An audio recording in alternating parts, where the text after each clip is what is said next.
हाय मैत्रिणींनो, आज आपण उडीद वड्याच्या पिठाची रेसिपी बघणार आहोत। घरगुतीच मी पीठ बनवते।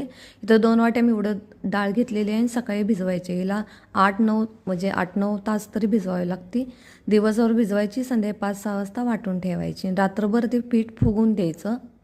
महत्त्वाची गोष्ट म्हणजे रात्रभर फुगलं की छान असे वडे मऊसूत तयार होतात। सकाळी उठल्यानंतर ते बघा असे जाळीदार पीठ तयार होतं। जाळी सुटली पाहिजे। थंडीत मी हे भिजवले त्याच्यामुळे कमी आले, उन्हाळ्यात खूप होतं, लगेच जाळी येते।